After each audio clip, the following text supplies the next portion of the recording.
she wanted lotion rubbed on her feet because she couldn't do it herself, I made short, absent-minded conversations so I could get back to gossiping on the internet.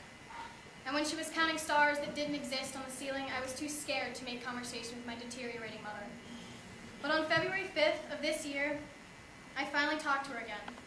As I held her in my arms for more than an hour, feeling her skin get cold and her body get tense, grasping at the last few moments we had together before the coroner arrived to cover her with a white sheet and take her away in a silver hearse.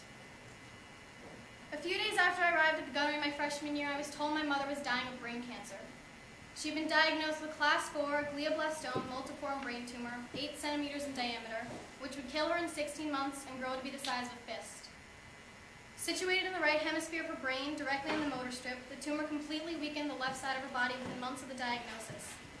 By the time she died, she had been confined to a bed for more than 6 months and had lost every physical capability she had, including her ability to talk. Her heart was still pumping and her blood was still flowing, but she was already gone. I've never been here without knowing that she was dying, and in so many ways it seems like I've never been here at all.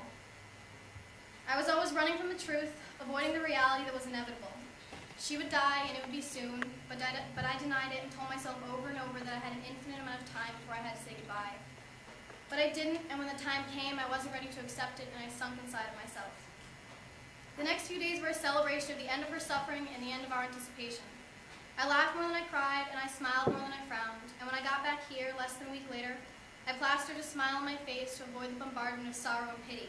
I didn't want it, and I didn't think I needed it. Last January, she started a journal for me, hoping I would continue to fill with my thoughts, and that it might bring me comfort when I needed it most. I couldn't bring myself to read what she'd written to me until months after she died, and still, to this day, I can't bring myself to write in it. I know I want to write something in it, but I can't find anything good to say. I realize now what I've done wrong that's made this so hard for me in the long run. I thought if I ran far and hid deep, everything would eventually fade away like she did. But it didn't, I just wouldn't let myself look at it. As my sophomore year came to an end, I couldn't cover it up anymore. And I finally decided I wasn't going to run and I wasn't going to hide, and that decision put me where I am. I'm right here now, for real and for good, and I'll tell you how awful it is not to have a mom, and I'll tell you what it's like to hold a dead body, and I'll tell you all those cliches about living and loving and how true they really are. And I'll tell you not to wait until you can hold your mom's ashes in your hands to appreciate that she can love you and hold you and talk to you. In that journal she gave me, there was an entry she had written about dying before she was ready and how sad she would not be able to see my brothers and I grow up, and to watch me walk down the aisle on my wedding day. She ended that entry by saying, "Be careful, my sweet one.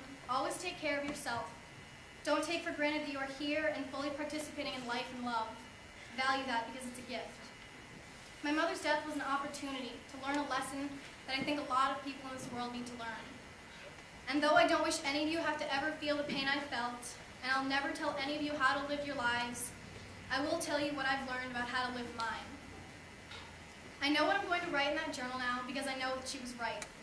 I mean it when I say I'm here now and will continue to be here, fully participating and engaged in life, grateful for the love that I've received and for the life that she gave me, and for her wish that I embrace an existence that she no longer could. Right now, this means, maybe for the first time, that I'm really here at the Gunnery, with all of you in this room, standing at this podium, loving every aspect of my life with a passion. And I'd like to thank you all for being here with me.